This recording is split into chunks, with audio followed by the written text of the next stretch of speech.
നമസ്കാരം. ശബരിമല സ്വർണ്ണക്കൊള്ളയിൽ ED ഉടൻ case register ചെയ്യും. SITക്കെതിരായ കോടതി പരാമർശങ്ങളുടെ പശ്ചാത്തലത്തിൽ മറ്റ് ഏജൻസികളുടെ അന്വേഷണത്തിനുള്ള ആവശ്യവും സജീവമാവുകയാണ്. സ്വർണം പൂശിയതിന് തെളിവില്ല എന്ന പ്രതികളുടെ വാദം ജയിക്കുമോ? ശബരിമല സ്വർണ്ണക്കൊള്ള കേസിലെ അന്വേഷണത്തിനൊടുവിൽ പൊന്നു തെളിയുമോ? ഈ ചോദ്യങ്ങളാണ് സൂപ്പർ പ്രൈം ടൈം ഇന്ന് മുന്നോട്ട് വെക്കുന്നത്. നമ്മളോടൊപ്പം അതിഥികൾ CPM-ൽ നിന്ന് ശ്രീ ജെക്സി തോമസ്, കോൺഗ്രസിൽ നിന്ന് അഡ്വക്കേറ്റ് വസന്ത് സുരേഖ്, BJP-ൽ നിന്ന് അഡ്വക്കേറ്റ് VP ശ്രീ പത്മനാഭൻ, ഒപ്പം മുതിർന്ന മാധ്യമപ്രവർത്തകൻ ശ്രീ TK രാജഗോപാലും നമ്മളോടൊപ്പം തത്സമയം ചർച്ചയിൽ ചേരുകയാണ്. ശ്രീ TK രാജഗോപാൽ, അങ്ങേക്ക് ഇതിന്റെ തുടക്കം മുതലുള്ള കാര്യങ്ങളിൽ കൃത്യമായ വ്യക്തതയും ഓർമ്മയുമുള്ള ഒരാളാണ്. ഇതിന്റെ ഭാഗവുമായ വാർത്തകളുടെയൊക്കെ ഭാഗവുമായ ഒരാളാണ്. ഇന്നിപ്പോ അങ്ങയുടെ ശ്രദ്ധയിൽപ്പെട്ടിട്ടുണ്ടായിരിക്കും, N വാസുവും A പത്മകുമാറും അവരുടെ ജാമ്യാപേക്ഷയിൽ കോടതിക്ക് മുൻപിൽ വെച്ചിരിക്കുന്ന ഏറ്റവും വലിയ വാദം ശബരിമലയിലെ ഈ കട്ടളപ്പാളിയും വാതിലും അടക്കമുള്ള ഇടങ്ങളിൽ സ്വർണം പൂശിയതിന് തെളിവില്ല എന്നാണ്. അപ്പോ ആ വാദം നിലനിൽക്കുന്ന സാഹചര്യം ഉണ്ടാവുകയും അപ്പോൾ അതിനെ പ്രതിരോധിക്കാനുള്ള തെളിവുകൾ കോടതിയിൽ ഹാജരാക്കേണ്ടത് ആരുടെ ഉത്തരവാദിത്തമാണ്? അങ്ങനെ ഹാജരാക്കിയത് ഏറ്റവും ദുർബലമായ ചില മൊഴികൾ മാത്രമാണ്. അതും ഈ സ്മാർട്ട് ക്രിയേഷൻസിന്റെ ഉദ്യോഗസ്ഥന്റെ മൊഴിയൊക്കെയാണ് ഹാജരാക്കിയിരിക്കുന്നത്. അപ്പോൾ ആ നിലയ്ക്ക് ദുർബലമായ പ്രതിരോധം സംവിധാനത്തിന്റെ ഭാഗത്ത് നിന്ന് അവിടെ ഉണ്ടാവുകയാണ് എങ്കിൽ ആ വാദം ജയിക്കുമോ? ആ നിലയ്ക്ക്, അതായത് ഒരു മോഷണ കുറ്റം ആരോപിക്കണമെങ്കിൽ അവിടെ ഒരു വസ്തു ഉണ്ടായിരുന്നു എന്ന് തെളിയിക്കണം. സ്വർണം ഉണ്ടായിരുന്നു എന്ന് തെളിയിച്ചാലേ സ്വർണ്ണക്കൊള്ള തെളിയിക്കാൻ കഴിയുകയുള്ളൂ. ആ രീതിക്ക് ദുർബലപ്പെട്ടു പോകുമോ അന്വേഷണം?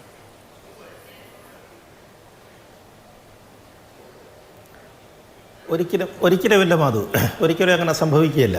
കാരണം എന്ന് പറഞ്ഞു കഴിഞ്ഞാൽ ഇന്നലെ തന്നെ അവരുടെ രണ്ടുപേരുടെയും ജാമ്യം തള്ളിയല്ലോ. രണ്ടുപേരും ഈ വാദം ഉയർത്തിക്കൊണ്ട് വന്നു. ശബരിമലയിൽ നിന്ന് അന്ന് പിടിച്ചത്, അല്ലെങ്കിൽ ഞങ്ങൾ എടുത്തുകൊണ്ട് പോയത് ചെമ്പ് പൊതിഞ്ഞ പാളികളായിരുന്നു. ആ കട്ടളപ്പാളി പിന്നെ വാതിലുമൊക്കെ നേരത്തെ തന്നെ കൊണ്ടുപോയതാണ്. അതിൻ്റെ അന്വേഷണം വേറെ വരുന്നതേ ഉള്ളൂ. ഇപ്പം ദ്വാരപാലക ശില്പങ്ങളിലും പതിച്ചിരുന്നത് ചെമ്പാണ്. ചെമ്പ് തെളിഞ്ഞത് കൊണ്ടാണ് എടുത്തുകൊണ്ട് പോയെന്നാണ്. അങ്ങനെയാണ് അവരുടെ ജാമ്യത്തിൽ അവർ ഉന്നയിച്ചൊരു വാദം അതായിരുന്നു. രണ്ടുപേരും അത് ഉന്നയിച്ചിരുന്നു. പക്ഷേ കോടതി അത് അംഗീകരിച്ചില്ല. സിംഗിൾ ബെഞ്ച് അത് അംഗീകരിച്ചില്ല. ബഹുമാനപ്പെട്ട സിംഗിൾ ജഡ്ജി അത് അംഗീകരിച്ചില്ലല്ലോ. ആ ബെഞ്ച് അത് അംഗീകരിച്ചില്ല. എന്താണ് പറഞ്ഞത്?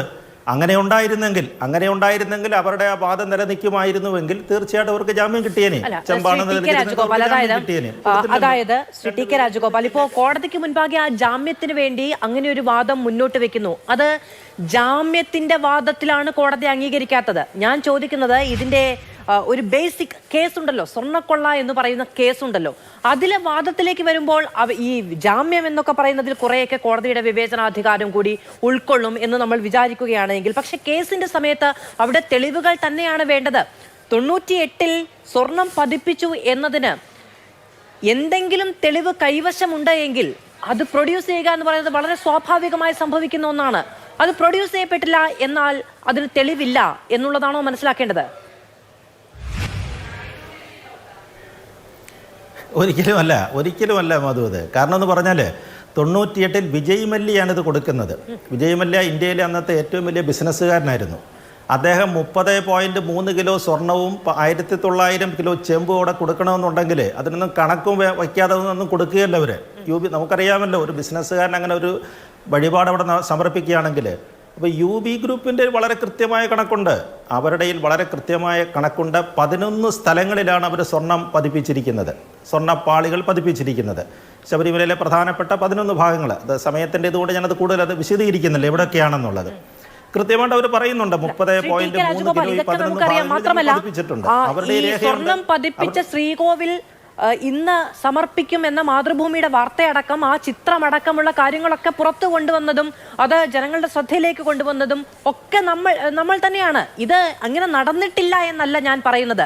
പക്ഷേ ഈ പ്രതികൾ ഇങ്ങനെ ഒരു വാദം ഉന്നയിക്കുകയാണ്. സ്വാഭാവികമായും ആ വാദം ഉന്നയിക്കുന്ന സമയത്ത് ആ ജാമ്യത്തെ എതിർക്കുന്ന ആളുകൾക്ക് ഇന്ന തെളിവുണ്ട് ഇവിടെ എന്നത് വ്യക്തമാക്കാമല്ലോ. അങ്ങനെ ഒരു സംഭവം അവിടെ ഉണ്ടായിട്ടില്ല എന്നുള്ളതാണ് ഞാൻ മനസ്സിലാക്കുന്നത്. ദേവസ്വത്തിന്റെ രജിസ്ട്രിയിൽ എവിടെയും അത്തരത്തിൽ ആധികാരികമായി ഇത്ര സ്വർണം ഇന്നയിടത്ത് പൂശിയിട്ടുണ്ട് അല്ലെങ്കിൽ പതിപ്പിച്ചിട്ടുണ്ട് എന്നത് വ്യക്തമാക്കാൻ കഴിയുന്ന രേഖ അത് ഉണ്ടോ എന്ന കാര്യത്തിൽ സംശയമുണ്ട് എന്നാണ്. അനുമതി കൊടുത്തിട്ടുണ്ട്. കോടതിയുടെ അനുമതി പ്രകാരം തന്നെയാണ് UB ഗ്രൂപ്പ് ഈ സ്വർണം അവിടെ എത്തിച്ചത്.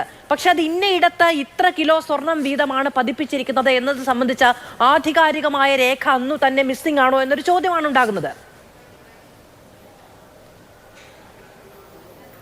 അങ്ങനെയുണ്ടെങ്കിൽ വലിയ സംശയത്തിലേക്ക് പോകും, അതൊരു വലിയ സംശയത്തിലേക്ക്. പക്ഷേ എനിക്ക് തോന്നുന്നില്ല അത് SIT പിടിച്ചെടുത്തിരിക്കുകയാണ്. ബഹുമാനപ്പെട്ട ദേവസ്വം ബെഞ്ച് എന്താണ് പറഞ്ഞത്? ഇവർ പലതവണ ഈ റെക്കോർഡ് ചോദിച്ചു, ദേവസ്വം ബോർഡിനോട് ചോദിച്ചപ്പോൾ പലതവണ അത് കൊടുക്കാൻ വിസമ്മതിച്ചപ്പോൾ ദേവസ്വം ബെഞ്ച് എന്താണ് പറഞ്ഞത്? ബഹുമാനപ്പെട്ട ദേവസ്വം ബെഞ്ച് പറഞ്ഞത്, നിങ്ങൾ ആ റെക്കോർഡ് അവിടെ നിന്ന് പിടിച്ചെടുക്കൂ, ശബരിമല ഉണ്ടെങ്കിൽ അവിടെ നിന്ന് എടുക്കണം, അതല്ല ദേവസ്വം ബോർഡിൻ്റെ തിരുവനന്തപുരത്തെ ആസ്ഥാനത്താണെങ്കിൽ അവിടെ നിന്ന് പിടിച്ചെടുക്കാനാണ് പറഞ്ഞത്.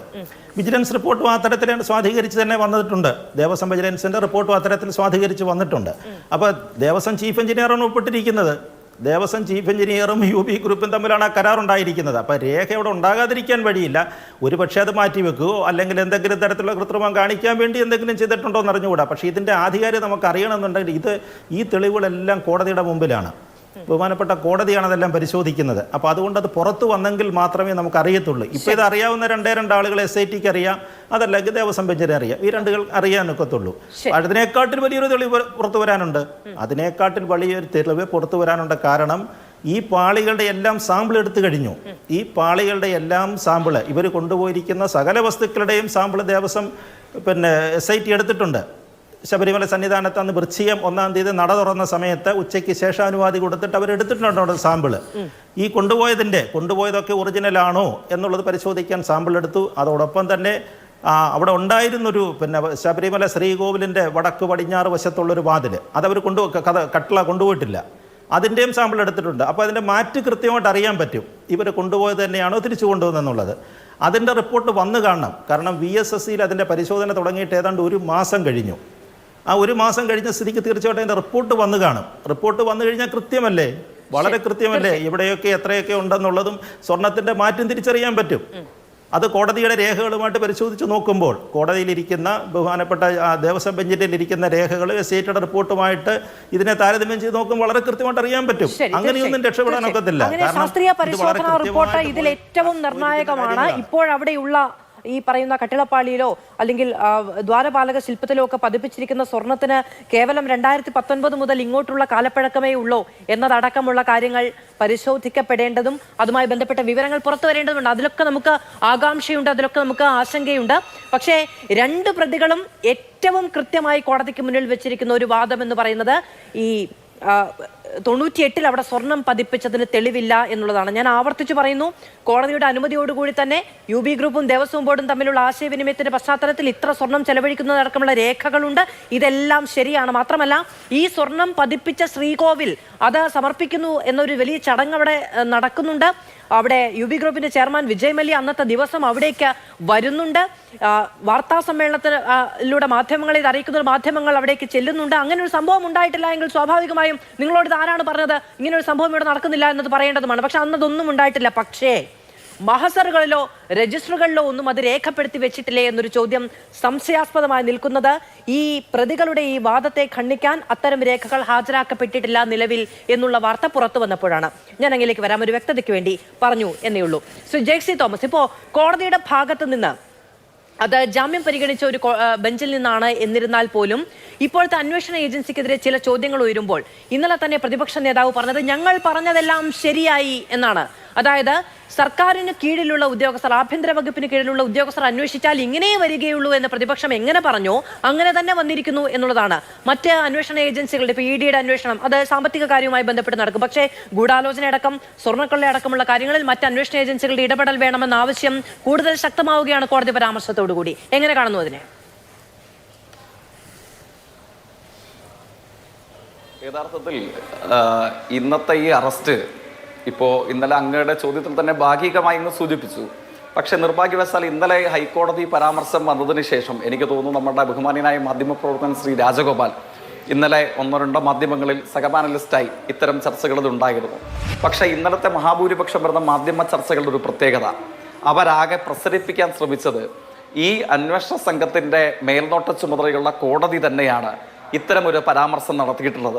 ആ കോടതി തന്നെയാണ് അന്വേഷണത്തിൻ്റെ ആകെ മേൽനോട്ടം വഹിക്കുന്ന അതേ ബെഞ്ച് തന്നെയാണ് അന്വേഷണത്തിൽ സ്റ്റാഗ്നേഷൻ വായിച്ചിറഞ്ഞ എൻ്റെ ഓർമ്മ ശരിയെങ്കിൽ 5-ാം പേജിൽ ഈ പറയുന്ന ആ സമയത്തെ ദേവസ്വം ബോർഡ് മെമ്പർമാരായിട്ടുള്ള വിജയകുമാറിൻ്റെയും ശങ്കർദാസിൻ്റെയും പേര് പരാമർശിക്കുന്നു. അവരുടെ അറസ്റ്റിനെ സംബന്ധിച്ചുള്ള ചോദ്യം ഉയരുന്നു. എനിക്ക് തോന്നുന്നു 79 81 പേജുള്ള വിധി പരാമർശത്തിന്റെ മറ്റൊരു ഘട്ടത്തിൽ അന്വേഷണത്തെ സംബന്ധിച്ച് കോടതി ഉപയോഗിച്ച ഒരു വാക്ക് സ്റ്റാഗ്നേഷൻ ഓഫ് ദി എൻക്വയറി എന്നുള്ളതായിരിക്കാം. അതായത് അന്വേഷണം നിശ്ചലാവസ്ഥയിലായിരിക്കുന്നു എന്ന ചോദ്യം കോടതി ചോദിക്കുന്നു. ഈ ചോദ്യം ചോദിച്ചത് ആരാണ്? ഈ ചോദ്യം ചോദിച്ചത് ബഹുമാനപ്പെട്ട ദേവസ്വം ബോർഡ് ഡിവിഷൻ ബെഞ്ച് അല്ല.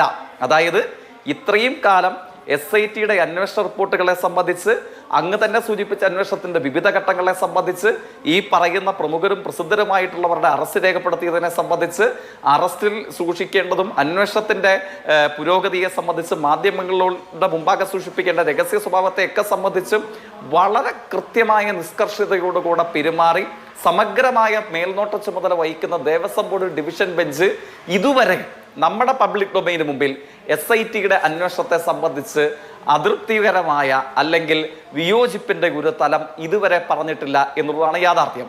മറിച്ച് എന്ത് സംഭവിച്ചിട്ടുണ്ട്?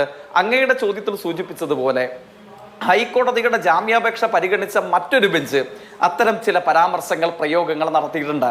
ഞാൻ മനസ്സിലാക്കുന്നു ഈ കാര്യത്തിൽ ഈ ചർച്ചയിൽ ഇരിക്കുന്ന മഹാഭൂരിപക്ഷം പേരും നിയമത്തിൽ അസാധാരണ പാണ്ഡിത്യമുള്ളവരാണ് എന്ന് ഞാൻ കരുതുന്നില്ല.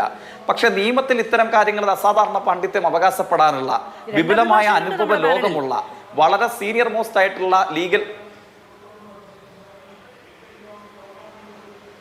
അല്ല, ഞാൻ പറഞ്ഞു വിശാലമായ അനുഭവ ലോകമുള്ള വളരെ സീനിയർ മോസ്റ്റായി ഇത്തരം ഉന്നത നീതിന്യായപീഠങ്ങളിലെ കേസുകളെ കൈകാര്യം ചെയ്ത് പരിചയമുള്ള പല ആളുകളും ഇതിനോടകം സമ്പൂർണമായ മേൽനോട്ട ചുമതലയുള്ള ഒരു ബെഞ്ച് നിലനിൽക്കെ ആ ബെഞ്ചിന്റെ മേൽനോട്ട ചുമതലയുള്ള കേസിന്റെ അന്വേഷണത്തെ സംബന്ധിച്ച് അനുചിതമായ പരാമർശം മറ്റൊരു ബെഞ്ച് പറയുക എന്നുള്ളത് അസ്വാഭാവികമാണ്, അല്ലെങ്കിൽ അനുചിതമാണ് എന്നുള്ളതാണ് ഈ മേഖലയിൽ പാണ്ഡിത്യം അവകാശപ്പെടുന്ന വിശാലമായ അനുഭവ ലോകമുള്ള പലരുടെയും അഭിപ്രായം. ഇരിക്കട്ടെ, ഇന്നത്തെ അറസ്റ്റോടുകൂടെ വെളിവാക്കപ്പെട്ട വളരെ പ്രധാനപ്പെട്ട കാര്യം എന്താണ്?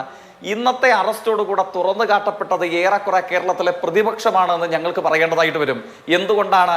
നമ്മളുടെ മുമ്പിലുണ്ട് ഈ കേസിന്റെ പ്രാരംഭ നാൾ മുതൽ ഇന്ന് വരെ ഏതെങ്കിലും ഒരു കാര്യത്തിൽ കൃത്യതയുള്ള നിലപാട് കേരളത്തിലെ പ്രതിപക്ഷത്തിനുണ്ടായിരുന്നു എന്ന് മാത്രമല്ല, യാതൊരു ഉത്തരവാദിത്വവും ഇല്ലാതെ, ഇരിക്കുന്ന പദവിയുടെ വലിപ്പവും മഹത്വവും തിരിച്ചറിയാതെ ഈ ശബരിമലയിലെ സ്വർണം ആ സമയത്തെ ദേവസ്വം ബോർഡ് മന്ത്രിയുടെ അറിവോടുകൂടെ അന്താരാഷ്ട്ര മാർക്കറ്റിൽ കൊള്ളസംഘം കൊണ്ട് വിറ്റു എന്ന പച്ചക്കള്ളം വിളിച്ചു പറഞ്ഞത് ആരായിരുന്നു?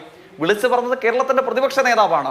അതേ തുടർന്ന് സമർപ്പിക്കപ്പെട്ട കേസ് തിരുവനന്തപുരം കോടതി എന്റെ ഓർമ്മ ശരിയെങ്കിൽ 7 or 8 തവണ മാറ്റിവെച്ചു. പല ആവർത്തി അദ്ദേഹത്തോട് ചോദിച്ചു തെളിവെവിടെ എന്നുള്ളത്. തെളിവെവിടെ എന്ന് ചോദിക്കുമ്പോൾ ഏതോ സിനിമയിലെ ചില കഥാപാത്രങ്ങൾ കൈയുയർത്തി കാണിക്കുന്നത് പോലെയാണ് പ്രതിപക്ഷ നേതാവ് ചുമതലപ്പെടുത്തിയ അഭിഭാഷകൻ വന്ന് കോടതിയിൽ കേസ് മാറ്റിവെക്കാൻ ആവശ്യപ്പെട്ടുകൊണ്ടിരിക്കുന്നത്. ഇതോടുകൂടെ കള്ളി വെളിച്ചത്താക്കപ്പെട്ടതാരാണ്? അതിൽ പ്രസക്തമായ അഭിപ്രായം നമ്മുടെ മാധ്യമ പ്രവർത്തകൻ പറഞ്ഞു. SIT എന്തിനു വേണ്ടിയിട്ടായിരിക്കാം കാത്തിരുന്നിട്ടുണ്ടാവുക? യുക്തിസഹമായി ഈ കേസിനെ വിലയിരുത്തുന്ന പലരെയും എന്ന പോലെ അദ്ദേഹം പറഞ്ഞ അഭിപ്രായം എന്താണ്? ഈ ശില്പങ്ങളിലെ സ്വർണവും അതോടൊപ്പം തന്നെ ഈ കൊള്ളസംഘത്തിന്റെ ആഭരണശാലകളിൽ നിന്ന് കണ്ടെടുക്കപ്പെട്ട സ്വർണവും രണ്ടും ഒന്നാണോ എന്ന് പരിശോധിച്ച് തിരിച്ചറിയേണ്ടിയിരിക്കുന്നു. ആ പരിശോധനാ റിസൾട്ടിനായിരിക്കില്ലേ കേരളത്തിലെ SIT ഇത്രയും കാലം കാത്തിരുന്നത്? ആ പരിശോധനാ റിസൾട്ട് ഏറെക്കുറെ ഇന്നലെയോടുകൂടെ SITയുടെ കയ്യിൽ വന്നിട്ടുണ്ടാകണം. ആ പരിശോധനാ റിസൾട്ട് വന്നതോടുകൂടെ കയ്യോടുകൂടെ, അതായത് ICCയുടെ ആഫീസിൽ സോണിയാഗാന്ധിയെ പോലെ പോയി കണ്ട് നേരിട്ട് ഉപഹാരം കൊടുത്ത ഈ കേസിലെ ഏറ്റവും പ്രധാനപ്പെട്ട ഗൂഢാലോചനക്കാരനെന്ന് സംശയിക്കേണ്ട ഈ കേസിലെ 2 പ്രതികളെയും എന്ത് ചെയ്തു? SIT കയ്യോടുകൂടെ അറസ്റ്റ് ചെയ്യപ്പെട്ടു. പൊളിഞ്ഞു പോയത് പ്രതിപക്ഷത്തിന്റെ നുണയല്ലേ? വസ്തുതാപരമായി തെളിവോടുകൂടെ അത് ഇന്ന് വെളിവാക്കപ്പെടുന്നതിനല്ലേ കേരളീയ പൊതുസമൂഹം സാക്ഷി വഹിച്ചത്? ഇനിയും ഈ കേസ്, ഈ അറസ്റ്റിനെ തുടർന്നുള്ള കാര്യങ്ങളും സ്വാഭാവികമായി ഏറ്റവും അടുത്ത ദിവസം തന്നെ അന്വേഷണത്തിന്റെ മേൽനോട്ട ചുമതലയുള്ള ദേവസ്വം ബോർഡ് ഡിവിഷൻ ബെഞ്ചിന്റെ മുമ്പാകെ വരുമല്ലോ. നമുക്ക് കാത്തിരുന്ന് കാണാം. ദേവസ്വം ബോർഡ് വളരെ ചെറിയ ഉത്തരം പറയാൻ കഴിയുന്ന ഒരു ചോദ്യം കൂടി ചോദിച്ചോട്ടെ. അതായത് ഇപ്പോ ഈ ബെഞ്ച്, ഈ ജാമ്യം പരിഗണിച്ച ബെഞ്ച് ഒരു പരാമർശം, ഒന്നിലധികം പരാമർശങ്ങൾ അന്വേഷണവുമായി ബന്ധപ്പെട്ട് നടത്തി. അത് കോടതിയുടെ മേൽനോട്ടത്തിലുള്ള അന്വേഷണത്തെ കുറ്റപ്പെടുത്തുക എന്ന നിലയ്ക്ക് അല്ല, അത് അങ്ങനെയാണ് പറഞ്ഞതെങ്കിലും ഈ അന്വേഷണ സംഘത്തിന്റെ മുന്നോട്ട് പോക്കിനെ കുറിച്ച് കോടതിയെ ഒഴിവാക്കിയാണ്. അന്വേഷണ സംഘത്തിന്റെ മുന്നോട്ട് പോക്കിനെ കുറിച്ച് 1, 2, 3 പരാമർശങ്ങൾ കോടതി നടത്തുകയുണ്ടായി. സ്വാഭാവികമായും അതിന് ഉത്തരം പറയാനുള്ള ഒരു അവസരം SITക്ക് നിഷേധിക്കപ്പെടും. കാരണം ആ ബെഞ്ചിലേക്ക് അത് വരുന്നില്ല. അങ്ങ് പറഞ്ഞതുപോലെ ദേവസ്വം ബെഞ്ചിൽ, ഈ അന്വേഷണത്തിന് മേൽനോട്ടം വഹിക്കുന്ന ദേവസ്വം ബെഞ്ചിൽ ഈ കേസ് പരിഗണിക്കുന്ന സമയത്ത് സർക്കാർ അഭിഭാഷകരുണ്ടാകും. ഈ പരാമർശങ്ങൾ നീക്കം ചെയ്യണമെന്നോ അല്ലെങ്കിൽ ഈ പരാമർശം ആ കോടതിയുടെ ശ്രദ്ധയിൽപ്പെടുത്താനോ സർക്കാർ തയ്യാറാകുമോ?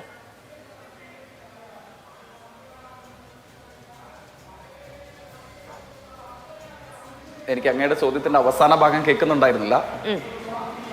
ഞാൻ ചോദിച്ചത് ശ്രീ ജയ്ക്ക് കേൾക്കാമോ? ഇപ്പൊ കേൾക്കാം. ശ്രീ ജയ്ക്ക്, അതായത് SIT-യിൽ കോടതിയുടെ ഈ ജാമ്യം പരിഗണിച്ച ബെഞ്ച് നടത്തിയ SIT-യിൽ നടത്തിയ അവിശ്വാസ പ്രഖ്യാപനം എന്ന് തന്നെയാണ് ഞാൻ പറഞ്ഞത്. ഡൗട്ട് എന്ന വാക്ക് തന്നെയാണ് കോടതി ഉപയോഗിച്ചിരിക്കുന്നത്. അപ്പോൾ ആ അവിശ്വാസ പ്രഖ്യാപനം അത് മാറ്റണമെന്നോ അന്വേഷണത്തിൽ ജനങ്ങൾക്ക് വിശ്വാസം നഷ്ടപ്പെടുന്ന സാഹചര്യം അതിലൂടെ ഉണ്ടാകും എന്നോ സർക്കാർ അഭിഭാഷകർ അന്വേഷണത്തിന് മേൽനോട്ടം നൽകുന്ന ദേവസ്വം ബെഞ്ചിന് മുന്നിൽ ആവശ്യപ്പെടുമോ? ഇല്ല, ഞാൻ അതിനെ സംബന്ധിച്ച് ഇപ്പോൾ അഭിപ്രായം പറയാൻ ആളല്ല. അത്തരം കാര്യങ്ങൾ നിയമവൃത്തങ്ങളുമായി ആലോചിച്ച് ഈ പറയുന്ന അന്വേഷണ സംഘത്തിന്റെ നടപടിക്രമങ്ങളും ഒക്കെ ആയി ആലോചിച്ച് സുചിന്തിതമായി എടുക്കേണ്ട തീരുമാനമാണ്. അത് ഗവൺമെന്റ് തലത്തിൽ എടുക്കേണ്ട തീരുമാനമാണ്. ഉയർന്ന പരാമർശങ്ങളിൽ മാത്രമേ അന്വേഷണം നടത്തിയുള്ളൂ. അതിന് പരിഹാരം എന്ന നിലയ്ക്കുള്ള ഒരു ആശയവിനിമയം ഉണ്ടായിട്ടില്ല. ഇല്ലില്ല, ഞാൻ അങ്ങോട്ട് പറഞ്ഞല്ലോ, ഇത്തരം കാര്യങ്ങളിൽ ഇപ്പോൾ ഈ ഹൈക്കോടതിയുടെ ജാമ്യാപേക്ഷ പരിഗണിച്ച ഈ ബെഞ്ചിന്റെ പരാമർശങ്ങൾ കൗതുകമുണർത്തുന്നതാണ്. ചില കാര്യങ്ങൾ അനുചിതത്വം ആരോപിക്കാൻ കഴിയുന്നതാണ് എന്ന് പറഞ്ഞത് എൻ്റെ വ്യക്തിപരമായ അഭിപ്രായമല്ല. ഈ മേഖലയിൽ നമ്മളെക്കാളൊക്കെ പർവ്വത സമാനമായ പാണ്ഡിത്യവും വിശാലമായ അനുഭവ ലോകവുമുള്ള നമ്മുടെ നാട്ടിലെ പല അഭിഭാഷക പ്രതിഭകളാണ്. അവർ പറഞ്ഞ അഭിപ്രായത്തെ ഞാൻ കോട്ട് ചെയ്യുകയാണ് ഉണ്ടായിരുന്നത്. അതും തീർപ്പ് കൽപ്പിക്കേണ്ടത് മറ്റു പലരുമായിരിക്കാം. ആരെങ്കിലും ഉന്നയിച്ചേ മതിയാവുകയുള്ളൂ. കാരണം ജനങ്ങൾക്ക് ഒരു അന്വേഷണ ഏജൻസിയിൽ വിശ്വാസം നഷ്ടപ്പെടുന്ന തരത്തിൽ കോടതിയുടെ ഭാഗത്തുനിന്ന് ഒരു പരാമർശം ഉണ്ടായിട്ടുണ്ട് എന്നുള്ളതാണ് ആരോപണം എന്നിരിക്കെ അത് ശ്രദ്ധയിൽപ്പെടുത്താൻ കഴിയുന്നത് സർക്കാർ അഭിഭാഷകർക്കാണ്. അതുകൊണ്ട് ഞാൻ അങ്ങോട്ട് ചോദിച്ചതേ ഉള്ളൂ. നിയമപരിജ്ഞാനമുള്ളവരോട് ആശയവിനിമയം നടത്തിയാൽ അതിലേക്ക് പോകുക എന്നങ്ങ് പറയുമ്പോൾ ശരി, അത്തരം ചുവടുവെപ്പുകൾ ഉണ്ടാകട്ടെ. ഞാൻ അങ്ങിലേക്ക് വരാം. ശ്രീ വസന്ത് സിറിയക്, അങ്ങനെ പ്രതിപക്ഷത്തിന്റെ കള്ളം പൊളിഞ്ഞു പോയ ദിവസങ്ങൾക്കാണോ കഴിഞ്ഞ ദിവസങ്ങൾ സാക്ഷ്യം വഹിച്ചത്? അല്ല, ഇപ്പോൾ ഇടതുപക്ഷത്തിൻ്റെ പ്രതിനിധി ജെയ്സി തോമസ് പറഞ്ഞ 2-3 കള്ളം ഞാൻ പൊളിച്ചു തരാം. ഒന്ന്, അദ്ദേഹം പറഞ്ഞത് എന്താണ്, ദേവസ്വം ബോർഡിൻ്റെ ബെഞ്ച്, അതായത് ഇപ്പോൾ ബെയിൽ പരിഗണിച്ച ബദറുദ്ദീൻ ജസ്റ്റിസ്, ബഹുമാനപ്പെട്ട കേരള ഹൈക്കോടതിയുടെ ജസ്റ്റിസ് ബദറുദ്ദീൻ്റെ ബെഞ്ചാണ് ഇത്തരത്തിലൊരു വിധി പ്രസ്താവന നടത്തിയിരിക്കുന്നത്, അല്ലെങ്കിൽ ഇത്തരത്തിലൊരു സ്റ്റേറ്റ്മെന്റുകൾ നടത്തി. ആയതുമായി ബന്ധപ്പെട്ട് ആ ബെഞ്ചിന് ഏത് തരത്തിലാണ് ദേവസ്വം ബെഞ്ചിന്റെ മുമ്പാകെ കേസ് നിൽക്കുമ്പോൾ ഇത് പരിഹരിക്കാൻ അല്ലെങ്കിൽ പരിഗണിക്കാൻ പറ്റുന്നത് എന്ന സംശയമാണ് അദ്ദേഹം ചോദിക്കുന്നത്. എന്നിട്ട് അദ്ദേഹം തന്നെ പറയുന്നു, അന്വേഷണം ശരിയായ ദിശയിലാണ് പോകുന്നത് എന്ന് ദേവസ്വം ബെഞ്ച് കണ്ടു, ഒരു തരത്തിലും സംശയം പ്രകടിപ്പിച്ചിട്ടില്ല എന്ന്. ദേവസ്വം ബോർഡിന്റെ ഏറ്റവും അവസാനത്തെ വിധിയുടെ 32ാമത്തെ പേജ് ഞാൻ വായിക്കാം. ശ്രീ ജെയ്സി തോമസ്, അങ്ങ് കേൾക്കൂ. With the convenience of the accused persons and this would not be possible without the involvement of some big guns who had role in the administration of Shabarimala Temple and Devaswam Board. Therefore, the investigation must go on further to elicit and bring all the culprits involved in the crime without leaving any room for escape, as the allegations are very serious, as already observed.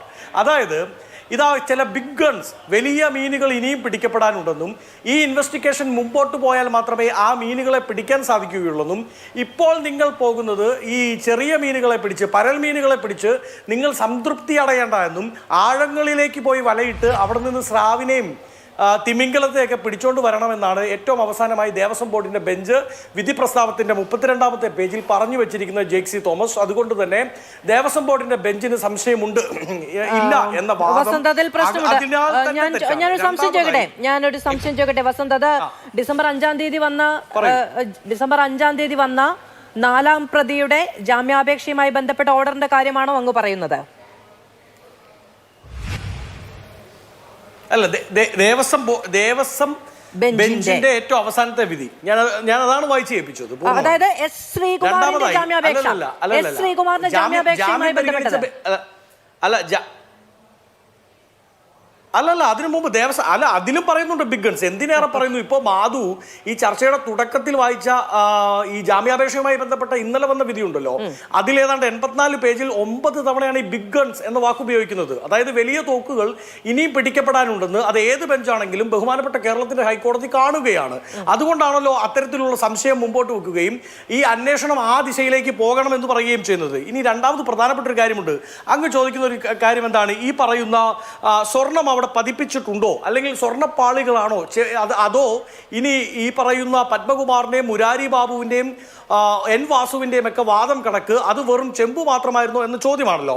ആ ചോദ്യത്തിനുള്ള ഉത്തരം 9/10/2025 ബഹുമാനപ്പെട്ട കേരള ഹൈക്കോടതിയുടെ മുമ്പാകെ തിരുവിതാംകൂർ ദേവസ്വം ബോർഡിന്റെ chief vigilance security officer Sunil Kumar V IPS ഉത്തരം നൽകിയിട്ടുണ്ട്.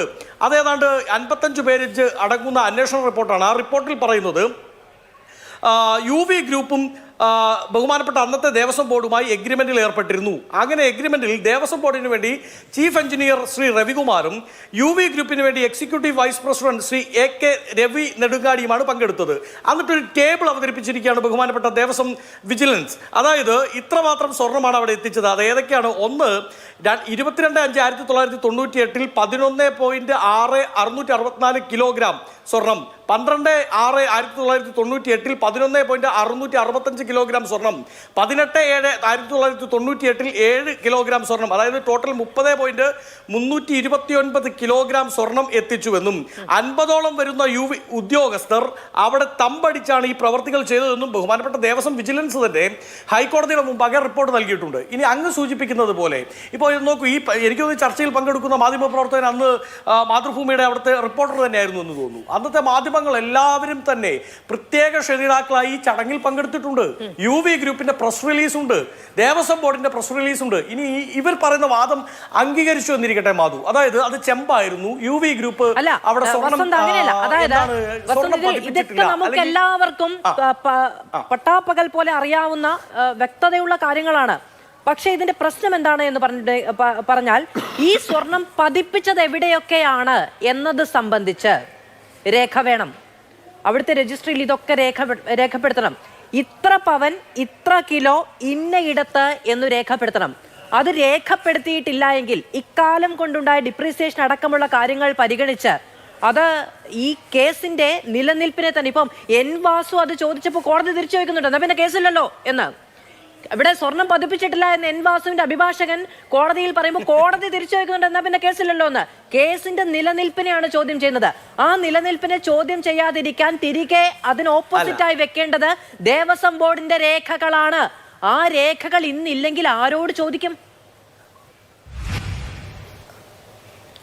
അബദ്ധജടിലമായ വാദമാണ് അത് കോടതിയിൽ സമർപ്പിച്ചിരിക്കുന്നത്. നോക്കൂ, ഞാൻ നേരത്തെ വായിച്ച റിപ്പോർട്ടുണ്ടല്ലോ, അതിന്റെ രണ്ടാമത്തെ പോയിന്റ് അനക്ഷർ 2 ബഹുമാനപ്പെട്ട ദേവസ്വം വിജിലൻസ് തന്നെ ഹൈക്കോടതിയിൽ അത് കൃത്യമായി സമർപ്പിച്ചിട്ടുണ്ട്. മരാമത്ത് വിഭാഗത്തിലെ ഫയലിൽ നിന്ന് ലഭിച്ച മറ്റൊരു രേഖ UB ഗ്രൂപ്പിന് വേണ്ടി manager finance Shri SS Jayakumar Thiruvithamkoor Devaswom board സെക്രട്ടറിക്ക് നൽകിയ കത്താണ്.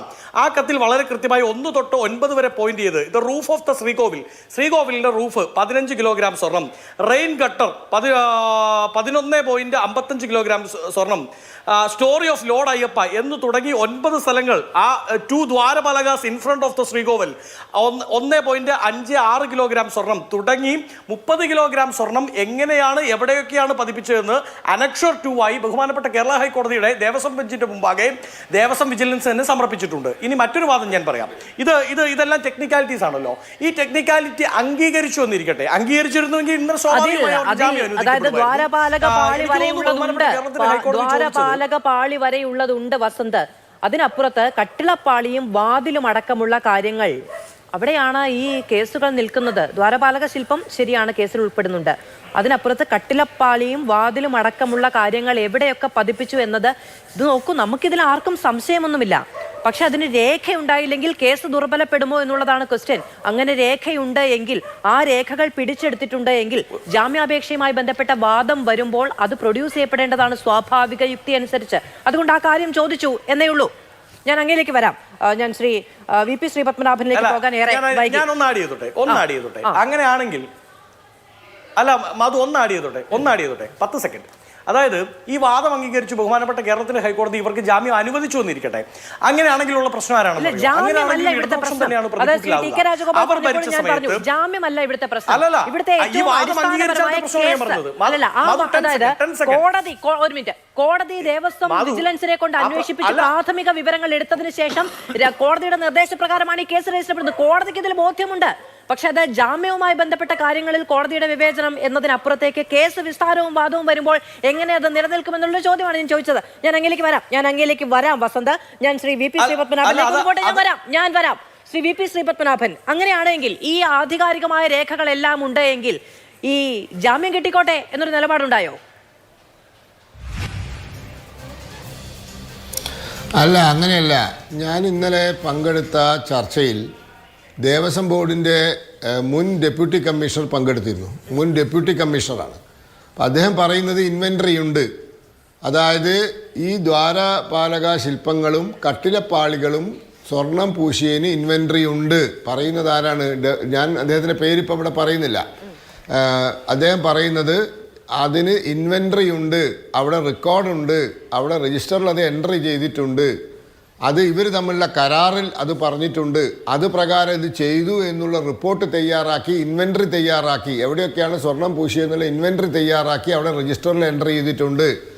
അതായത് ശബരിമല ത്തിൻ്റെ എക്സിക്യൂട്ടീവ് ഓഫീസിലും ശബരിമല ഭരിക്കുന്ന ട്രാവൻകൂർ ദേവസ്വം ബോർഡിൻ്റെ ഓഫീസിലുമുള്ള രജിസ്റ്ററിൽ എൻട്രി വന്നിട്ടുണ്ട് എന്ന് അദ്ദേഹം കൃത്യമായി പറയുന്നു. എന്നിട്ട് അദ്ദേഹം ഒരു കാര്യം പറയുന്നു, ഇനി ആ രേഖ അവിടുന്ന് ആരെങ്കിലും എടുത്തു മാറ്റിയോ എന്ന് എനിക്ക് പറയാൻ പറ്റില്ല. കാരണം ഈ അത്രയും തൻ്റെ ഇടത്തോടെ കോടതി മുമ്പാകെ പോയിട്ട് അവിടെ സ്വർണ്ണം പൂശിയിട്ടില്ല എന്ന് പറയണമെങ്കിൽ ആ രേഖ അവിടുന്ന് എടുത്തു മാറ്റിയിട്ടുണ്ടാവുമോ എന്ന സംശയം പ്രകടിപ്പിക്കുന്നുണ്ട്. ഏതായാലും ഇതിന് രേഖയുണ്ട്, അങ്ങനെയൊന്നും എടുത്തു മാറ്റാനൊന്നും പറ്റില്ല. കാരണം ഒരു രേഖയൊന്നല്ല, അത് രജിസ്റ്ററിൽ എൻട്രി ഉണ്ട്, കരാറുണ്ട്, ഇൻവെൻട്രി ഉണ്ട്, എല്ലാം ഉണ്ട്. അപ്പോൾ ആ വാദം നിലനിൽക്കില്ല. അത് ഇപ്പോൾ എന്താ പറയുക, എല്ലാ വാദവും എല്ലാ മാർഗവും മുട്ടിയ സമയത്ത് എടുത്തൊരു വാദമാണ്. മാത്രവുമല്ല, സ്വർണത്തെ ചെമ്പാക്കി എന്നുള്ളതാണ് ഇവരെ പേരിലെ കേസ്. അത് ദ്വാരപാലക ശില്പങ്ങളുടെ കാര്യത്തിലും പേജ് നമ്പർ 54ലും 53ലും പറയുന്നുണ്ട്. ഇന്നലത്തെ വിധിയുടെ പേജ് നമ്പർ 53ലും 54ലും അത് പറയുന്നുണ്ട്. അതായത് പ്രധാന ഇത് തന്നെ ദേവസ്വം ബോർഡിന്റെ കേസ് തന്നെ സ്വർണത്തെ ചെമ്പാക്കി ചിത്രീകരിച്ചു എന്നുള്ളതാണ്. അപ്പൊ അത് നിലനിൽക്കാത്ത കാര്യമാണ്. അതിനവിടെ രേഖയുണ്ടെന്നാണ് അവിടുത്തെ ഉയർന്ന പദവിയിൽ നിന്നും റിട്ടയർ ചെയ്ത ആൾക്കാർ രംഗത്ത് വന്ന് മാധ്യമങ്ങളെ മുമ്പാകെ വന്ന് പറയുന്നത്. ഇനി വേറൊരു കാര്യം, ഇവിടെ ഇപ്പോൾ ഇവരുടെ ഒരു വാദം, ജാമ്യം പരിഗണിക്കുന്ന കോടതിയാണ് അന്വേഷണത്തിലെ പോരായ്മ ചൂണ്ടിക്കാണിച്ചത്, ദേവസ്വം ബെഞ്ച് അല്ലാന്ന്. ഒന്നാമത് അത് തെറ്റാണ്. രണ്ടാമത്തെ കാര്യം, ജാമ്യം പരിഗണിക്കുന്ന കോടതിയാണ് കേസ് ഡയറി പരിശോധിക്കുക. അതാണ് അതിൻ്റെ ഒരു പ്രത്യേകത. കേസ് ഡയറി ഈ പോലീസ് ഉദ്യോഗസ്ഥന്മാർ ഡേ ടു ഡേ ബേസിസിൽ നടത്തുന്ന അന്വേഷണം, അല്ലെങ്കിൽ മിനിറ്റ് ബൈ മിനിറ്റ് നടത്തുന്ന അവരുടെ എന്താ പറയുക അന്വേഷണത്തിന് വേണ്ടി അവർ ഇന്ന സ്ഥലത്ത് പോയി, ഇന്നയാളെ കണ്ടു, ഇന്നാളെ ചോദ്യം ചെയ്തു, ഇന്ന രേഖ പിടിച്ചെടുത്തു, ഇന്ന രേഖ പരിശോധിച്ചു, ഇങ്ങനെ തുടങ്ങി അതിൻ്റെ മുഴുവൻ കാര്യങ്ങളും അടങ്ങുന്ന കേസ് ഡയറി അതൊരിക്കലും പ്രതിഭാഗത്തിന് പോലും കൊടുക്കേണ്ട ആവശ്യമില്ല. പ്രതിഭാഗത്തിന് അവരാശ്രയിക്കുന്ന സാക്ഷികളുടെ മൊഴിയും അവരാശ്രയിക്കുന്ന രേഖകളുടെ പകർപ്പും മാത്രം കൊടുത്താൽ മതി. പക്ഷേ ഈ കേസ് ഡയറി എന്ന് പറയുന്നത് ജാമ്യം പരിഗണിക്കുന്ന കോടതിക്ക് കൊടുക്കണം. അങ്ങനെ കൊടുത്തപ്പോഴാണ് കോടതി ഇന്നലെ ഈ ചോദ്യങ്ങൾ ഉണ്ടായത്. എന്തുകൊണ്ട് ഈ രണ്ട് കൂട്ടരെ, അതായത് ഇങ്ങനെ ഈ സാധനം എടുത്ത് കൊണ്ടുപോയി വീണ്ടും സ്വർണം പൂശാൻ ഉള്ള പെർമിഷൻ കൊടുക്കുന്ന രേഖയിൽ ഒപ്പിട്ട രണ്ടാൾക്കാർ, അതായത് പ്രസിഡന്റും 2 അംഗങ്ങളും, അതിൽ പ്രസിഡന്റ് പ്രതിയാണ്, ഒരു ജയശ്രീ എന്ന ഉദ്യോഗസ്ഥ പ്രതിയാണ്. എന്തുകൊണ്ട് അഡ്വക്കേറ്റ് വിജയകുമാറും KP ശങ്കർദാസും പ്രതിയായില്ല എന്ന് ഇന്നലത്തെ കോടതി ഉത്തരവിൻ്റെ 67-68 പേജുകളിൽ അത് ചോദിക്കുന്നത്, അതായത് 28ാമത്തെ പാരഗ്രാഫിൽ ആ ചോദ്യം വന്നത്. അപ്പോൾ ഇതൊക്കെ കോടതി പരിഗണിച്ചിട്ടുണ്ട്. ഏതോ ഒരു സാഹചര്യത്തിൽ വാദപ്രതിവാദങ്ങൾക്കിടയിൽ രേഖയുണ്ടോ എന്ന് ചോദിച്ചത് കൊണ്ട് അത് വലിയ ഒരു സംഭവമായി കാണണ്ട. കാരണം അവിടെ കോടതിയെ ബോധ്യപ്പെടുത്തിയിട്ടുണ്ട്. അത് ഇന്നലത്തെ ബെയിൽ ഓർഡറിൻ്റെ 53-54 പേജിൽ അത് പരാമർശിച്ചിട്ടുണ്ട്. അതോടൊപ്പം ഈ പറഞ്ഞ എന്തുകൊണ്ട് ഇവരെ പ്രതിയാക്കിയില്ല എന്നുള്ളത് 67-68 പേജിലും പരാമർശിച്ചിട്ടുണ്ട്. അപ്പോൾ ഇത് ഫുൾ പ്രൂഫാണ്. അവിടെ രേഖയുണ്ട്. ആ രേഖ ദേവസ്വം ബോർഡിൻ്റെ കസ്റ്റഡിയിൽ ഉണ്ടാവണം. ശബരിമല എക്സിക്യൂട്ടീവ് ഓഫീസറിന്റെ കസ്റ്റഡിയിൽ ഉണ്ടാവണം. അതിന് രജിസ്റ്റർ ഉണ്ട്, അതിന് ഇൻവെന്ററി ഉണ്ട്, കരാറുണ്ട്. ഇതിന്റെ അടിസ്ഥാനപരമായ പ്രശ്നം നിലനിൽക്കുന്നത് മറ്റൊരു കാര്യം കൂടി ഞാൻ ശ്രദ്ധയിലേക്ക് കൊണ്ടുവരികയാണ്. ഈ അന്വേഷണം നടക്കുന്ന സമയത്ത് തന്നെ ജില്ലാ ജഡ്ജിയെ ഈ പറയുന്ന വാല്യബിൾ ആയിട്ടുള്ള സാധനങ്ങളുടെ കണക്ക് നോക്കാൻ ഏൽപ്പിച്ചിരുന്നു.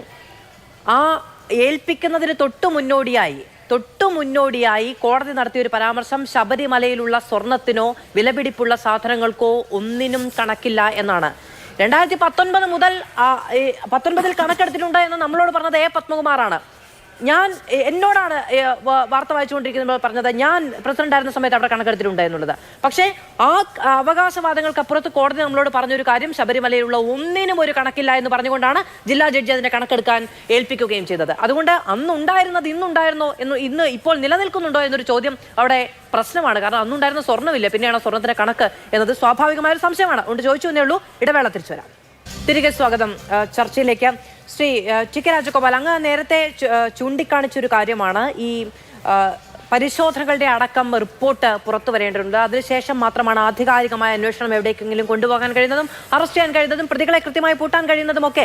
ഇപ്പോൾ ആദ്യഘട്ടത്തിൽ ഉണ്ണികൃഷ്ണൻ പോറ്റിയെ അറസ്റ്റ് ചെയ്യാൻ വൈകുന്നു എന്നുള്ള വിമർശനം ഉണ്ടായപ്പോൾ SITക്ക് അതുമായി ബന്ധപ്പെട്ട കൃത്യമായ തെളിവുകൾ ശേഖരിക്കേണ്ടതിന്റെ, പ്രത്യേകിച്ചും കോടതി മേൽനോട്ടത്തിലുള്ള ഒരു അന്വേഷണം എന്ന നിലയ്ക്ക് ആ സാവകാശം നമുക്ക് അംഗീകരിച്ചു കൊടുക്കാൻ കഴിയുന്നതാണ്. പക്ഷേ അപ്പോഴും ഒരു ചോദ്യം ഉണ്ടാകുന്നുണ്ട്. ഈ പങ്കജ് ഭണ്ഡാരിയെ, ഈ പറയുന്ന ഗോവർദ്ധനെ ഒക്കെ, ഇവരൊക്കെ ഒരു ഇന്റർനാഷണൽ മാഫിയയുടെ ഒരു ഭാഗമാണ് എങ്കിൽ, കോടതി വിധിയിൽ തന്നെ അത്തരത്തിലുള്ള പരാമർശങ്ങൾ ഉണ്ടായിട്ടുണ്ടല്ലോ. അപ്പോൾ ഭാഗമാണ് എങ്കിൽ അവർക്ക് തെളിവ് നശിപ്പിക്കാനുള്ളൊരു സാധ്യത കൂടി ഈ സാവകാശം കൊണ്ടുണ്ടാകില്ലേ?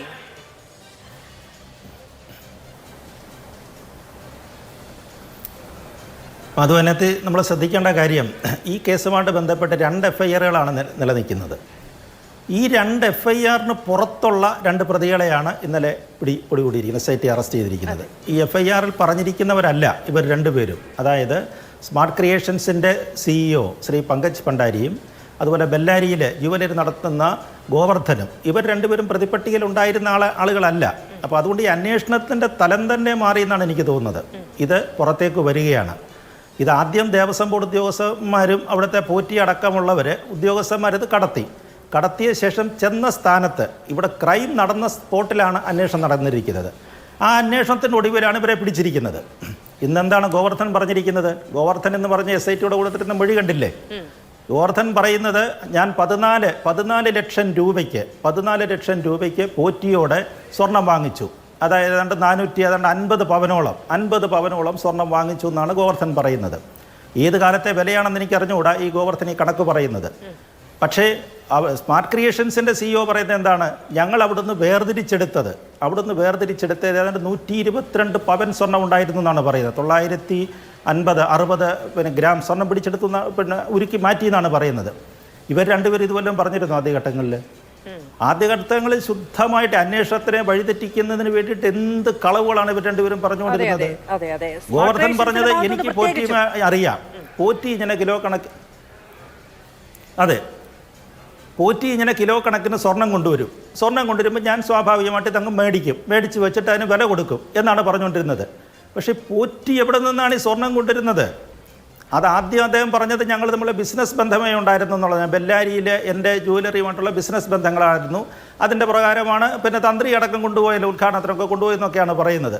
പക്ഷേ ഇപ്പോൾ ഇദ്ദേഹത്തിന് അറിയാം, ഗോവർദ്ധൻ അറിയാമായിരുന്നു, ഇവർ 2 പേരും കൂടെ ഒരു 5-അംഗ സംഘമായിരുന്നു ഗോവർദ്ധൻ്റെ. മാത്രമല്ല ബിസിനസ് ബന്ധം മാത്രമല്ല, രാഷ്ട്രീയ പ്രമുഖരുടെ, സിനിമാ താരങ്ങളുടെ ഒക്കെ അവരൊക്കെ പങ്കെടുക്കുന്ന ചടങ്ങുകളിൽ ഇവർ 2 പേരും ഒരുമിച്ച് പങ്കെടുത്തിട്ടുണ്ട്. അപ്പോൾ ഈ ബിസിനസ്സിന് അപ്പുറത്തേക്ക് ഇതൊരു മാഫിയ എന്ന നിലയ്ക്ക് പ്രവർത്തിച്ചിട്ടുണ്ട് എന്നുള്ളതിന് നമ്മുടെ മുന്നിൽ ഇപ്പോൾ തെളിവുകളുണ്ട്.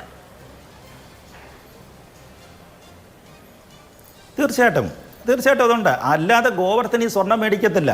14 ലക്ഷം രൂപയുടെ സ്വർണം മേടിച്ചിട്ട് ഗോവർദ്ധൻ പറഞ്ഞത്, ഞാൻ 1.5 കോടി രൂപ പോറ്റിക്ക് കൊടുത്തു എന്ന് പറയുന്നു. 14 ലക്ഷം രൂപയുടെ സ്വർണത്തിന് 1.5 കോടി കൊടുക്കുമ്പോൾ എത്ര ഇരട്ടിയാണ് കൊടുത്തിരിക്കുന്നത്? അപ്പോൾ ഗോവർദ്ധൻ ഒരു കച്ചവടക്കാരനാണെന്നുണ്ടെങ്കിൽ ഗോവർദ്ധൻ അറിയാം ഇത് ശബരിമലയിലെ സ്വർണത്തിൻ്റെ വിലയൊക്കെ ഗോവർദ്ധന് വളരെ കൃത്യമായിട്ട് അറിയാം. ഗോവർദ്ധൻ ഇത് എത്ര കോടിക്കാണ് മറിച്ച് കൊടുത്തിരിക്കുന്നത്? അത് കൊടുത്തു കാണും എന്നുള്ളതിനകത്ത് യാതൊരു സംശയവുമില്ല. അത്തരത്തിന് അതിനെ സ്വാധീകരിക്കുന്ന മൊഴികളാണ് ഈ ഓരോ ദിവസങ്ങളിലായിട്ട് പിടിക്കപ്പെട്ട് കഴിഞ്ഞപ്പോൾ ഇവർ പറഞ്ഞുകൊണ്ടിരിക്കുന്നത്. ശരി, അതേപോലെ തന്നെ മാത്രമല്ല സ്മാർട്ട് ക്രിയേഷൻസിന്റെ പങ്കജ് ഭണ്ഡാരി എന്ന് പറഞ്ഞുകൊണ്ടിരിക്കുന്നത് നടന്നതും ഒക്കെ ആ വിശ്വാസവുമായി കൂട്ടിച്ചേർത്ത് പറയാൻ കഴിയുന്നതുമാണ്. തീർച്ചയായിട്ടും പത്മകുമാർ പറഞ്ഞിരുന്നല്ലോ ഈ ആദ്യ സമയത്ത് പറഞ്ഞിരുന്നല്ലോ, അദ്ദേഹത്തിന്റെ മൊഴിക്ക് ആദ്യം വന്ന മൊഴിക്കകത്ത് പറഞ്ഞിരുന്നു എന്താണ് ഞാൻ വളരെ നിഷ്പ്രഭനായി പോയി എന്നാണ് പറഞ്ഞത്. അതായത് പോറ്റി, അത് കോടതിയുടെ പരാമർശത്തിലും വന്നു, പോറ്റി ഒരു വലിയ പ്രഭയോടുകൂടി അവിടെ ഇങ്ങനെ ശബരിമലയിൽ വിളഞ്ഞു നിൽക്കുകയാണ്. പോറ്റിയോടൊപ്പം കൂടെ നടക്കുന്ന ആളുകളാണ് ഇവരൊക്കെ. ദേവസ്വം ബോർഡ് പ്രസിഡന്റിന്റെ മുറികളിലോ അല്ലെങ്കിൽ മെമ്പർമാരുടെ മുറികളിലോ ഒക്കെയാണ് ഇവരുടെ താമസം. ഇവർ ശബരിമല ക്യാമ്പ് അടിച്ചങ്ങ് താമസിക്കുകയാണ്. അപ്പൊ അത്തരം കാര്യങ്ങളെ കുറിച്ച് പത്മകുമാർ സൂചിപ്പിക്കുന്നുണ്ടായിരുന്നു കേട്ടോ. അതുകൊണ്ടാണ് അദ്ദേഹത്തിന്റെ പല വാക്കുകൾ ദൈവ തുല്യർ എന്നൊക്കെ പറയുന്നതിനകത്തിൽ നമ്മൾ സംശയിച്ചത് അതുകൊണ്ടൊക്കെ തന്നെയാണ്. അതുകൊണ്ട് തന്നെയാണ് ഒരു പക്ഷെങ്കിൽ അന്വേഷണം കൃത്യമായിട്ട് പോയതെന്നും എനിക്ക് തോന്നുന്നു. ഗോവർദ്ധന്റെയും അടക്കം അറസ്റ്റുകൾ ഒക്കെ നീങ്ങാനുള്ള സാവകാശമായിരിക്കാം 6 ആഴ്ചക്കാലത്തിന് ശേഷം ദേവസ്വം ബെഞ്ച് അന്വേഷണ സംഘത്തിന് 4 ആഴ്ച കൂടി നീട്ടി നൽകിക്കൊണ്ട് അവസരമൊരുക്കിയതും അതാണ് എന്ന് നമുക്ക് ഈ ഘട്ടത്തിൽ വിചാരിക്കുകയും ചെയ്യാം. ശരി, ശ്രീ ജേക്സി തോമസ്, ഇപ്പോൾ CBI അന്വേഷണം അല്ലെങ്കിൽ മറ്റേതെങ്കിലും ഏജൻസികളുടെ അന്വേഷണം എന്നൊരാവശ്യം, അതിന് ഈ സമയത്തുള്ള പ്രസക്തി എന്താണ്?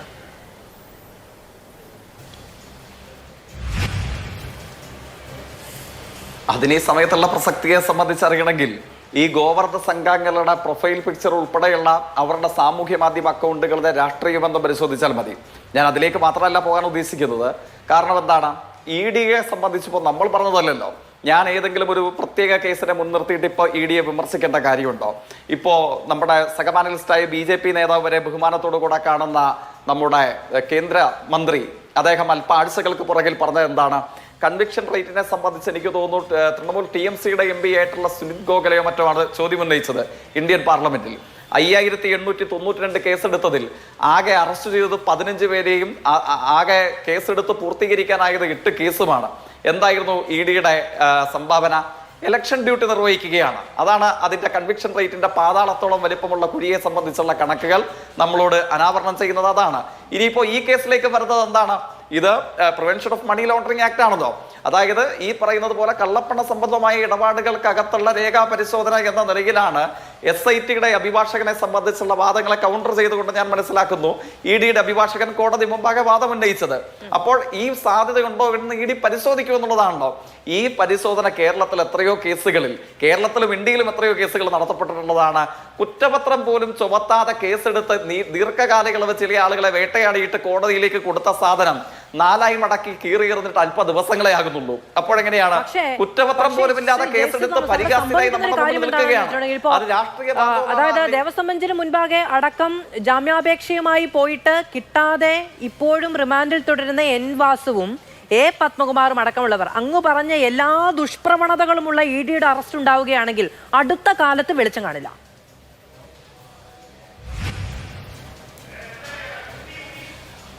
അത് വരട്ടെ. ഈ കേസിൽ അത്തരത്തിൽ പ്രതികളാക്കപ്പെടുന്നവരുടെ ആരുടെയും വക്കാലത്തെടുത്തിട്ടല്ല ഞാനിവിടെ വന്ന് നിൽക്കുന്നത്. അത്തരം കാര്യങ്ങളെയൊക്കെ സംബന്ധിച്ച് SITയുടെ അന്വേഷണം നടക്കുന്നുണ്ട്. നിങ്ങളുടെ പാർട്ടി അംഗങ്ങളൊക്കെ അല്ലേ, നിങ്ങളുടെ പാർട്ടി നേതാക്കളല്ലേ വക്കാലത്ത് എടുക്കാതെ പോകുന്നത്? എങ്ങനെയാണ്? പുറത്താക്കിയിട്ടൊന്നുമില്ലല്ലോ. ഞാൻ പറഞ്ഞല്ലോ, ആ കാര്യത്തിനകത്ത് അവരെ ഏതെങ്കിലും ഒരു വാക്കുകൊണ്ട് ന്യായീകരിക്കാൻ ഇതുവരെ ഞങ്ങൾ വന്നിട്ടില്ലല്ലോ. അക്കാര്യത്തിൽ അന്വേഷണ സംഘത്തിന്റെ അന്വേഷണ കണ്ടെത്തലുകളോടും അന്വേഷണ രീതിയോടും ഞങ്ങൾക്ക് പൂർണ്ണ വിശ്വാസം. അതുമാത്രവുമല്ല, ഞങ്ങളുടെ വിശ്വാസത്തെ ഏതെങ്കിലും ഒരു പ്രസക്തിയുള്ള കാര്യമായി ഈ ചർച്ചയിൽ ആരും എടുക്കേണ്ടതില്ല. നമ്മളെക്കാൾ എല്ലാവരെക്കാൾ ഉപരിയായിട്ട് ഈ അന്വേഷണ സംഘത്തിന്റെ അന്വേഷണ രീതികളോടും കണ്ടെത്തലുകളോടും അതിന്റെ ഗതിവേഗത്തോടും നല്ല വിശ്വാസവും സംതൃപ്തിയും പ്രകടിപ്പിച്ചിട്ടുള്ളത് ദേവസ്വം ബോർഡ് ഡിവിഷൻ ബെഞ്ചാണ്. അപ്പോൾ ആ അന്വേഷണം ഞങ്ങൾക്ക്, നമ്മുടെ നാട്ടിൽ എല്ലാവർക്കും വിശ്വാസ്യതയും സുതാര്യവുമായ അന്വേഷണം ശക്തമായി മുമ്പോട്ടേക്ക് പോകട്ടെ എന്നാണ് ഞങ്ങൾ പറയുന്നത്. അല്ലാതെ കുമാര സഹോദരന്മാരെയും മറ്റു ചിലരെയും പൊതിഞ്ഞു പിടിച്ച് സംരക്ഷിച്ച മറ്റ് രാഷ്ട്രീയ പാർട്ടികളുടെ അനുഭവം ഞങ്ങളിൽ നിന്ന് ആരും പ്രതീക്ഷിക്കേണ്ട, അതുണ്ടാവുകയുമില്ല. പിന്നെ ഈ കേസിന്റെ മുരട്ടിലേക്ക് വന്നാൽ ആദരണീയനായ മാധ്യമപ്രവർത്തകൻ പ്രസക്തമായ ചില കാര്യങ്ങൾ വീണ്ടും പറഞ്ഞു. നമ്മളുടെ മുമ്പാകെ, ഞാൻ അങ്ങയുടെ ഫോണിലേക്ക് അത് അയച്ചു തന്നിട്ടുണ്ട്, നമ്മളുടെ മുമ്പാകെ ചൂണ്ടിക്കാണിക്കപ്പെടുന്ന പ്രസക്തമായ മറ്റു പങ്കെന്താണ്? മാധ്യമപ്രവർത്തകർ പറയുന്നു ഈ അറസ്റ്റ് അല്ല, ഇതിനേക്കാൾ വലിയ അറസ്റ്റ് സംഭവിക്കാനുണ്ട്. ഞാൻ ഈ അറസ്റ്റോടുകൂടെ വെളിവാക്കപ്പെട്ട രാഷ്ട്രീയ ബാന്ധവത്തെക്കുറിച്ച് സവിസ്തരം പ്രസക്തമായ 2-3 കാര്യങ്ങൾ സൂചിപ്പിച്ചിട്ട് ബഹുമാനിയായ കോൺഗ്രസിന്റെ പ്രതിനിധി അല്പ ആഴ്ചകൾക്ക് മാസങ്ങൾക്ക് പുറകിൽ നമ്മൾ ചർച്ച ചെയ്തിട്ടുള്ള കോടതി വിധി പ്രസ്താവത്തിന്റെ പേജുകൾ എടുത്തു വെച്ചിട്ട് കസർത്ത് നടത്തുകയാണ് ചെയ്തത്. അതിനൊന്നുമുള്ള അവകാശം അങ്ങേക്കില്ലെന്നല്ല, അതൊക്കെ എല്ലാവർക്കും ഉള്ളതുപോലെ തന്നെ എനിക്കും അങ്ങേക്കും ഒക്കെയുണ്ട്. പക്ഷെ ചോദ്യത്തിന് മറുപടി ഇല്ലല്ലോ. എവിടെ പോയി പ്രതിപക്ഷ നേതാവിന്റെ പ്രഖ്യാപനം? അന്താരാഷ്ട്ര മാർക്കറ്റിൽ കേരളത്തിലെ ദേവസ്വം മന്ത്രി ഇടനിലക്കാരനായിരുന്നുകൊണ്ട് കച്ചവടം നടത്തിയെന്ന പച്ചക്കള്ളം കോടതി മുമ്പാകെ ചോദ്യം ചെയ്യപ്പെട്ടിട്ട് ഇപ്പൊ തരാം, അടുത്ത ആഴ്ച തരാം, അടുത്ത ആഴ്ച തരാം, കഴിഞ്ഞ ശനിയാഴ്ച തരാം, അടുത്ത വെള്ളിയാഴ്ച തരാം, ഇങ്ങനെ പറഞ്ഞ് കളിക്കുകയല്ലേ? 7-8 തവണ മാറ്റി വെച്ചിട്ടില്ലേ? സ്വർണ്ണക്കള്ളാന്ന് വിളിക്കാതിരിക്കാൻ പറ്റുമോ? എവിടെ പോയി? സിനിമയിൽ മോഹൻലാൽ ചോദിക്കില്ലേ എന്നെ കൊല്ലാൻ എന്തിനാ ഈ കാര്യത്തിൽ ഇടപെടുന്നത്? എന്നെ സ്വർണ്ണക്കള്ളാന്ന് വിളിക്കാതിരിക്കാൻ ഞാൻ ഈ ഓവർലാപ്പ് ചെയ്ത് ഇടപെട്ടിട്ടുണ്ടോ? എന്റെ സംസാരിക്കാനില്ല, ആങ്കർ ഇടപെടുക. ഞാൻ സംസാരിക്കാനില്ല, ആങ്കർ ഇടപെടുക.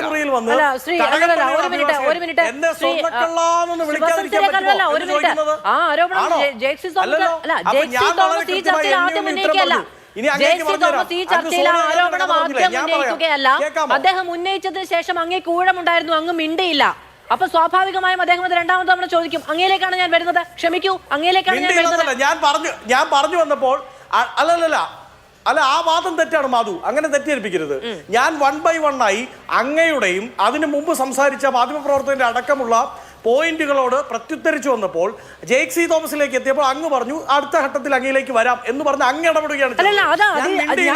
നിങ്ങൾക്ക് രാഷ്ട്രീയ മറുപടി പറയണമെന്നുണ്ടെങ്കിൽ നിങ്ങൾ പ്രത്യേകിച്ച് രാഷ്ട്രീയക്കാർ സംസാരിക്കുമ്പോൾ ഈ ഒരൊറ്റ ചോദ്യത്തിന് അരമണിക്കൂർ വെച്ച് സംസാരിച്ചിട്ടുണ്ടെങ്കിൽ മറ്റു നിവൃത്തിയൊന്നുമില്ല, എനിക്ക് ഇടപെടാൻ പറ്റില്ല. അങ്ങ് അടുത്തത് പറയാൻ പോകുന്നത് എന്താണെന്ന് എനിക്ക് പറയാനും കഴിയില്ല. ഒരു സമയപരിധിയൊക്കെ പാനലിസ്റ്റുകൾ കൂടി മനസ്സിൽ വിചാരിക്കേണ്ട കാര്യമാണ്. ജേക്ക് തുടരട്ടെ, ഞാൻ അങ്ങേക്ക് വരാം. ഈ ചോദ്യത്തിന് അങ്ങ് മറുപടി പറയൂ, ജേക്ക് പൂർത്തീകരിക്കൂ. ശരി, അങ്ങ് അടുത്ത ഘട്ടം തരൂ, ഞാൻ എണ്ണി ഉത്തരം പറയാം, കേട്ടാ മതി. എനിക്കൊരു തീർച്ചയായിട്ടും ഞാൻ പറയുന്നു, എനിക്കൊരു 1 മിനിറ്റ് കൂടെ സമയം അനുവദിച്ചാൽ മതി. ഞാനെന്റെ ഭാഗം പറഞ്ഞ് അവസാനിപ്പിച്ചുകൊള്ളാം. ഞാൻ ഈ ചോദ്യം ചോദിച്ചപ്പോൾ അദ്ദേഹത്തിന്റെ പ്രതികരണം അങ്ങ് ശ്രദ്ധിച്ചില്ലേ? അദ്ദേഹം ഇടയ്ക്ക് കയറി അലമ്പുണ്ടാക്കി ഓവർലാപ്പ് ചെയ്ത് സംസാരിക്കുന്നത് മാത്രമല്ല, അദ്ദേഹം പ്രയോഗിച്ച പ്രയോഗം എന്താണ്? വായ്ത്താളം അടിക്കല്ലേ എന്നുള്ളത്. ഞാൻ പറയുന്നത്, നമ്മളൊക്കെ അങ്ങേയുമൊക്കെ ചെറുപ്പക്കാരനായ രാഷ്ട്രീയ പ്രസ്ഥാനത്തിന്റെ പ്രവർത്തകനല്ലേ? നമ്മളൊക്കെ ഒരു സംവാദത്തിൽ പങ്കെടുക്കുമ്പോൾ പ്രയോഗിക്കേണ്ട പ്രയോഗം ഇതാണോ? എനിക്ക് വേണമെങ്കിൽ അങ്ങ് നടത്തിയ എല്ലാ പ്രയോഗങ്ങളോടും എനിക്ക് കണക്കറ്റ വിയോജിപ്പില്ലേ? എനിക്ക് നഖസികാന്തം എതിർപ്പില്ലേ? ഞാൻ തിരിച്ചു പറയുകയാണ്, ഈ ചർച്ചയിൽ പങ്കെടുക്കുന്ന യൂത്ത് കോൺഗ്രസിന്റെ ചെറുപ്പക്കാരൻ നമ്മുടെ നാട്ടിൽ KSU കുട്ടികളെ പോലെ നിലവാരം കുറഞ്ഞ ഭാഷയുമായിട്ട് ചർച്ചയിൽ പങ്കെടുക്കുന്നു എന്ന് പറഞ്ഞിട്ട് അങ്ങ് പ്രയോഗിച്ച പ്രയോഗം ഞാനത് ആവർത്തിക്കില്ല കേട്ടോ. ആ പ്രയോഗിച്ച പ്രയോഗം എനിക്ക് തിരിച്ചു പറയാൻ തോന്നിയാലോ? ഈ ചർച്ച കാണുന്ന കോൺഗ്രസ്സുകാർ അടക്കമുള്ള ആളുകൾക്ക് എന്തു തോന്നും? സ്വയം ഒരു നാണം തോന്നൂല്ലേ? അപ്പോൾ അത് ശരിയല്ല. അത്തരം പ്രയോഗങ്ങൾ അങ്ങ് ദയവായി ഉപേക്ഷിക്കണമെന്നൊരു അഭിപ്രായം എനിക്കുണ്ട്. ബാക്കിയൊക്കെ അങ്ങയുടെ രാഷ്ട്രീയ സംസ്കാരം ഇരിക്കട്ടെ. ഇതോടൊപ്പം ബഹുമാന്യനായ മാധ്യമ പ്രവർത്തകർ പറഞ്ഞു, ഇതിനകത്ത് നിർണായക കേസിൽ ഇതിനേക്കാൾ വലിപ്പമുള്ള ആളുകളെ തേടിയെത്താനുണ്ട്. ആ വലിപ്പമുള്ള ആളുകളെ തേടിയെത്താനുള്ളതിനെ സംബന്ധിച്ച് ഒരു ക്ഷണക്കത്താണ്, അതിന്റെ ഒരു സ്ക്രീൻഷോട്ടാണ് ഞാൻ അങ്ങേ അയച്ചു തന്നിരുന്നത്. എന്താണ്?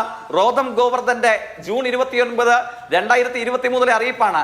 Kindly attend and take the blessings of Ayyappa and Tantri Sharp 10:15 AM to 11 AM in Rodham Jewels, our showroom on Monday 3/7/2023. അതായത് ഈ കാര്യത്തിനകത്ത് അയ്യപ്പന്റെ ചിത്രം അച്ചടിച്ച് വെച്ചിട്ട് ഇവരുടെ ജുവലറിയുടെ പരസ്യം കൊടുത്തിട്ട് വളരെ പരിഭാവനമായി നമ്മളൊക്കെ കരുതുന്ന മറ്റൊരാളുടെ ചിത്രം വെച്ചിട്ട് ഇവർ പരസ്യ അറിയിപ്പ് കൊടുത്തിരിക്കുകയാണ്.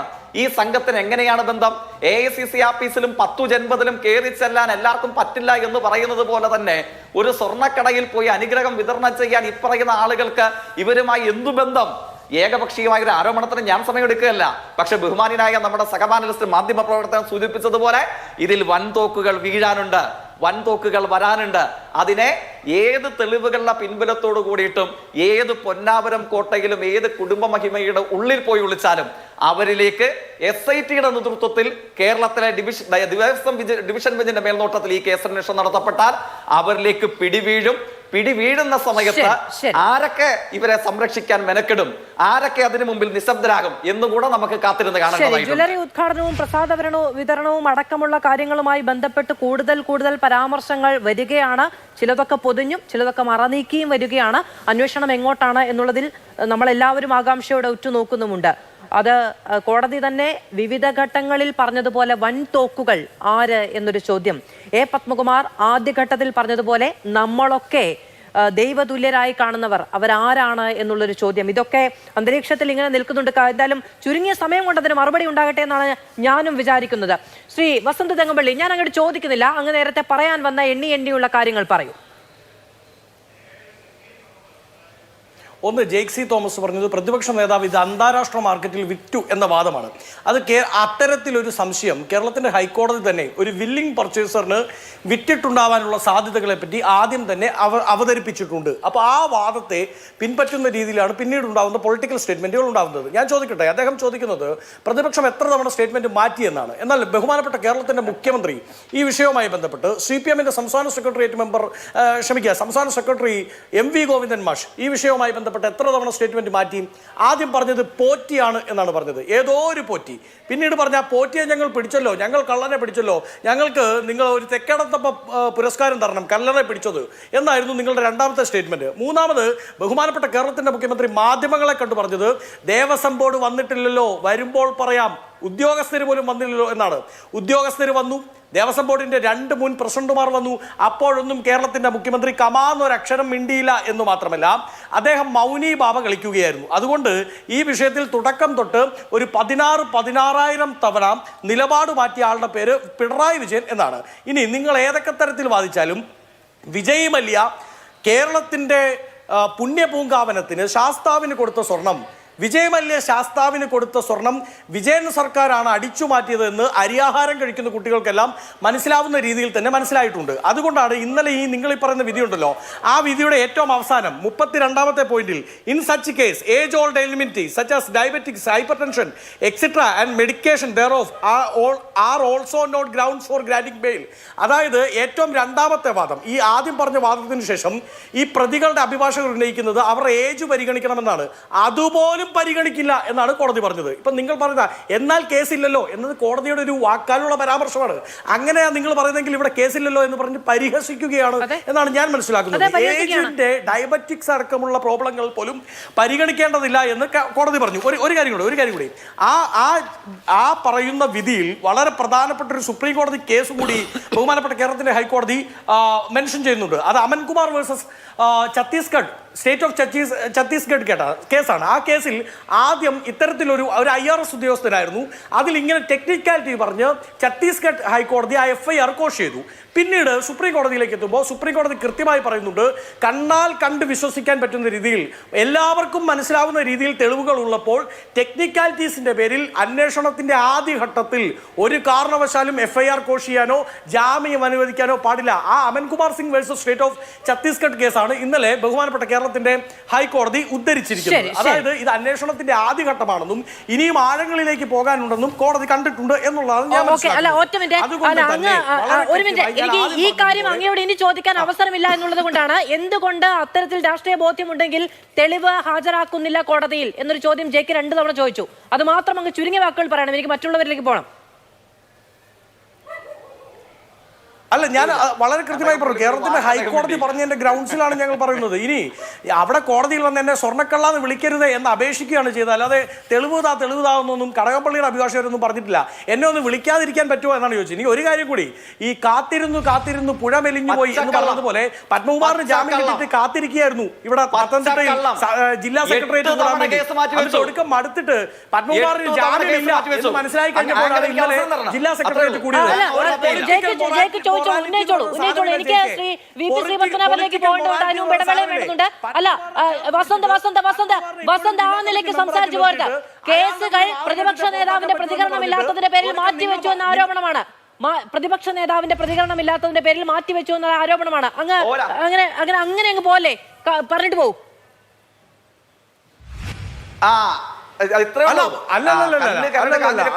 അതുകൊണ്ടാണ് ഞാൻ നേരത്തെ പറഞ്ഞത് ഈ ജൻപത് അല്ല, ഞാൻ പറയട്ടെ ഇതെന്തൊരു മര്യാദ. ജയിക്ക് അതുകൊണ്ടാണ് ഞാൻ നേരത്തെ പറഞ്ഞത് വെറുതെ വാക്ക് പറയുക എന്നാണ്. വായ്ത്താളം അടിച്ചുകൊണ്ടിരിക്കുകയാണെന്ന് ഞാൻ പറയാൻ കാര്യം. ഒരിക്കലും അങ്ങനെയല്ല കേസ്.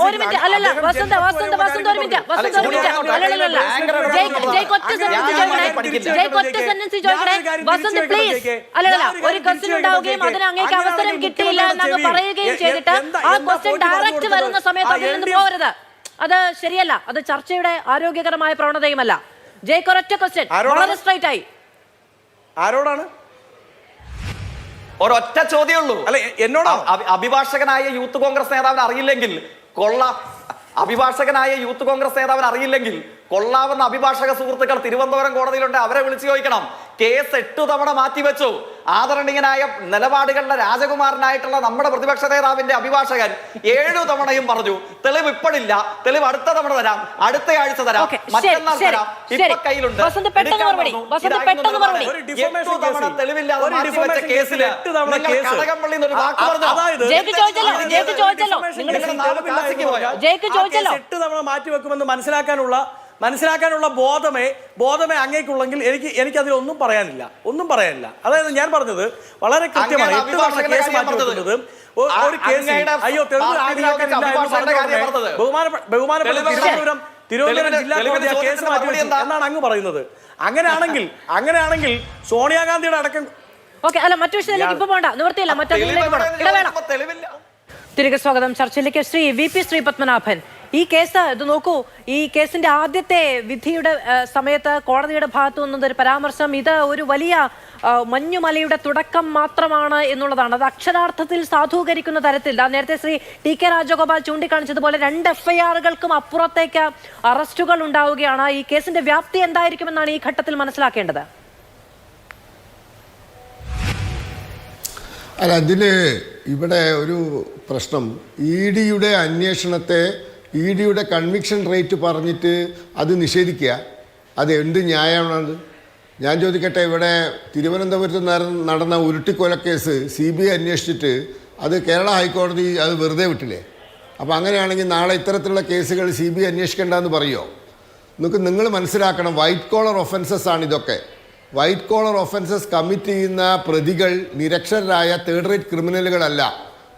വിദ്യാഭ്യാസപരമായി മുന്നോക്കം നിൽക്കുന്ന പവർഫുള്ളായ, പൊളിറ്റിക്കലിയും അല്ലാതെയും എക്കണോമിക്കലിയും ഫിനാൻഷ്യലിയും ഒക്കെ പവർഫുള്ളായ ആൾക്കാരാണ് ഈ തരത്തിലുള്ള കുറ്റകൃത്യങ്ങൾ ചെയ്യുന്നത്. അപ്പോൾ അവർക്ക് ഇതിനു വേണ്ട സാങ്കേതിക പരിജ്ഞാനമുണ്ട്, ലൂപ്പ് ഹോളുകൾ ക്രിയേറ്റ് ചെയ്യാൻ അറിയാം, നല്ല നിയമോപദേശം കാലാകാലത്ത് നേടാനുള്ള സാമ്പത്തിക ശേഷിയുണ്ട്, അതിനുള്ള ബന്ധങ്ങളുണ്ട്. ഇത്തരത്തിലെ ആൾക്കാർ വൈറ്റ് കോളർ ഒഫൻസസ് കമ്മിറ്റ് ചെയ്യുന്ന സമയത്ത് അത് അന്വേഷണ ഏജൻസികൾ ശരിക്കും വെള്ളം കുടിക്കും. അതൊരു കേരളത്തിന് മാത്രമല്ല, ഇന്ത്യയിൽ മുഴുവൻ സംഭവിക്കുന്നതാണ്. അപ്പോൾ ആ രീതിയിൽ ഇതിനെ കാണണം. കാരണം കുറ്റകൃത്യം നടത്തുന്ന ആൾക്കാർ നിസ്സാരന്മാരല്ല. 30ാമത്തെ വയസ്സിൽ MLA ആയ ആളാണ് ജയിലിൽ കിടക്കുന്നത്. അപ്പോൾ ആ തരത്തിലുള്ള വ്യക്തികളൊക്കെ ഇതിനു വേണ്ട എല്ലാ മുൻകരുതലും ഇത് ചെയ്യുന്ന സമയത്ത് തന്നെ എടുത്തിട്ടുണ്ടാവും. അപ്പോൾ അതുകൊണ്ട് EDയുടെ കൺവിക്ഷൻ റേറ്റ് ED മുട്ടുന്നത് ചില്ലറക്കാരോടല്ല, നിസ്സാരന്മാരായ മൂന്നാംകിട വിദ്യാഭ്യാസമില്ലാത്ത പ്രതികളോടല്ല ED മുട്ടുന്നത്. പിന്നൊരു കാര്യം, ഇവിടെ കോൺഗ്രസ് പ്രതിനിധി ഒരു കാര്യത്തിന് ഉത്തരം പറയണം. ഈ ഉണ്ണികൃഷ്ണൻ പോറ്റിനെ ആരാ സോണിയാഗാന്ധിൻ്റെ ഓഫീസിലേക്ക് കൊണ്ടുപോയത്? ഞാൻ സോണിയാഗാന്ധിയെ വിമർശിക്കുന്നില്ല ഇപ്പോൾ തൽക്കാലം, പക്ഷേ സോണിയാഗാന്ധിയുടെ ഓഫീസിൽ ഈ ഉണ്ണികൃഷ്ണൻ പോറ്റി എങ്ങനെ എത്തി? അതിന് മാത്രമുള്ള പവർഫുള്ളായ ആളാണോ അയാൾ? അങ്ങോട്ട് പന്തളം രാജകുടുംബത്തിലെ അംഗമാണോ, തന്ത്രി കുടുംബത്തിലെ അംഗമാണോ, ദേവസ്വം ബോർഡിലെ മെമ്പറാണോ? അങ്ങോട്ട് അവിടുത്തെ ഒരു ജീവനക്കാരൻ പോലുമല്ല. പിന്നെ എങ്ങനെ സോണിയാഗാന്ധിൻ്റെ കയ്യിൽ ചരട് കെട്ടിക്കൊടുക്കുന്ന ചിത്രം കണ്ട് നമ്മൾ അത്ഭുതപ്പെടുകയാണ്. ആരാ കൂട്ടിക്കൊണ്ടുപോയത്? ഈ കൂട്ടിക്കൊണ്ടുപോയ ആൾക്കാരുടെ താല്പര്യം എന്താ? നിസ്സാരന്മാരായ ആൾക്കാർ കൂട്ടിക്കൊണ്ടുപോയാൽ ഈ ഉണ്ണികൃഷ്ണൻ പോറ്റി സോണിയാഗാന്ധിയുടെ റൂമിലെത്തുമോ, അവരുടെ വീട്ടിലെത്തുമോ? അപ്പം ഇതൊക്കെ വലിയ വിഷയമാണ്. ഉണ്ണികൃഷ്ണൻ പോറ്റി ചില്ലറക്കാരനൊന്നല്ല. ഇവിടെ UDF ഭരിക്കുമ്പോൾ നടന്ന അഴിമതി വിജിലൻസ് കോടതിയിൽ ഇപ്പോഴും കിടക്കുക. അതിൽ പിണറായി സർക്കാർ ഒരു നടപടി എടുത്തിട്ടില്ല. പാത്രം വാങ്ങിയ വകയിലുള്ള അഴിമതി അത് UDF സർക്കാരിൻ്റെ കാലത്ത് നടന്നതാ. അതിലെന്ത് നടപടി പിണറായി സർക്കാർ എടുത്തു? നിങ്ങൾ ജയിക്കിപ്പോൾ EDനെ കുറ്റം പറയുന്നുണ്ട്, അതിൻ്റെ കൺവിക്ഷൻ റേറ്റ്. ഈ UDF ഭരിക്കുന്ന കാലത്ത് പാത്രം വാങ്ങിയ വകയിൽ നടന്ന അഴിമതിയിൽ നിങ്ങളുടെ ഗവൺമെൻറ് എന്ത് നടപടിയെടുത്തു? Trial speed up ആക്കിയോ? അവരെ ശിക്ഷിക്കാൻ വേണ്ട നടപടിയെടുത്തോ? വിജിലൻസ് കോടതിയിൽ ഇപ്പോൾ ആ കേസിൻ്റെ അവസ്ഥ എന്താണ്? അപ്പോൾ ഇതൊക്കെ നമ്മൾ ചർച്ച ചെയ്യേണ്ട വിഷയമാണ്. അങ്ങനെ കേരളം ഭരിച്ച 2 മുന്നണികൾക്കും ശബരിമല ഉൾപ്പെടെയുള്ള ദേവസ്വം ബോർഡിൻ്റെ കീഴിലുള്ള ക്ഷേത്രങ്ങളിൽ നടന്ന ഇത്തരത്തിലുള്ള കൊള്ളയിൽ പ്രത്യേകിച്ച് ഭൂമി കാണാനില്ല. ആയിരക്കണക്കിന് ഏക്കർ അല്ലെങ്കിൽ 100 ഏക്കർ ഭൂമി. ഞാനൊരു ഒറ്റ ഉദാഹരണം പറയാം. കണ്ണൂർ ആണ്ടല്ലൂർ ക്ഷേത്രത്തിൻ്റെ 17 ഏക്കർ ഭൂമി കാണുന്നില്ല. എൻ്റെ നാട്ടിൽ ബാലുശ്ശേരിയിൽ കോട്ട പരദേവതാ ക്ഷേത്രത്തിലെ 166 ഗ്രാം സ്വർണ്ണാഭരണവുമായിട്ട് ദേവസ്വം ബോർഡിൻ്റെ മുൻ സെക്രട്ടറി മുങ്ങിയിട്ട് 2.5 കൊല്ലമായി. ഇതുവരെ സ്വർണ്ണമില്ല, അയാളെ പിടിച്ചിട്ടില്ല.